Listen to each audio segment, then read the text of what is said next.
Hello friends, cooking with Mita and Sanjukta আবারও চলে এসেছি নতুন এক রেসিপি নিয়ে। এখন তো তালের সিজন, আর এই তাল দিয়ে আমরা অনেক কিছুই বানিয়ে খাই। তাই ভাবলাম আজ তালের পায়েস করা যাক। তাই ঘরোয়া উপায়ে ঘরের চাল দিয়েই শুরু করে ফেললাম তালের পায়েস। চলুন দেখে নেওয়া যাক। আমি এখানে ভাতের চাল নিয়েছিলাম। ভাতের চালকে ভালো করে ধুয়ে 20 থেকে 30 মিনিটের মতো ভিজিয়ে রেখেছিলাম। তারপর হাঁড়িতে জল ফুটতে দিয়েছিলাম। জলটা ফুটে এলেই চালটাকে তুলে দিয়েছি। এবার কিছুক্ষণ ওয়েট করে যাব চালটা ফুটার জন্য, যাতে চালটা একটু সেদ্ধ হয়। কিছুক্ষণ পর নেড়ে চেড়ে দেখব চালটা কতটা সেদ্ধ হয়েছে। দেখুন এখনও চালটা শক্ত আছে, তাই আর কিছুক্ষণ ফুটতে দেবো। কিছুক্ষণ পরেই দিয়ে দেবো তালের পাক। এই পাকটা আমি আগেই ছুঁড়ে একটু ফুটিয়ে রেখেছিলাম, সেই তালের পাক দিয়ে দিয়েছি। এবার নেড়ে চেড়ে ভালো করে মিশিয়ে নেব। এবার দেবো স্বাদ মতো লবণ। এবার দিয়ে দেবো নারকেল কুড়ো।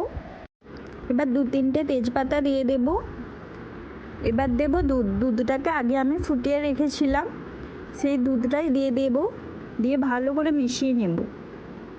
এবার দিয়ে দেব কিশমিশ। আপনারা কাজুও দিতে পারেন, আমার কাছে কাজু ছিল না তাই দিলাম না, আপনারা কাজুও দিতে পারেন। এবার ভালো করে মিশিয়ে নেব। এই তালের পায়েসটা অনবরত নেড়ে যেতে হবে, না হলে তোলায় লেগে যেতে পারে। এই পায়েসটা কিন্তু খেতে খুবই ভালো লাগে। আপনাদের কার কার পছন্দ প্লিজ কমেন্টে জানাবেন। এই পায়েসটা যে সবসময় কেনা চালেই করতে হবে তার কোনো মানে নেই। বাড়িতে ভাতের চাল তো সবসময়ই থাকে, তাই ভাতের চাল দিয়ে একবার বানিয়ে দেখুন, খুবই ভালো লাগে। এবার দিয়ে দেব চিনি। চিনিটা আপনাদের পছন্দ মতো দেবেন, যেমন মিষ্টি পছন্দ করবেন। চিনিটাকে ভালো করে মিশিয়ে নেব।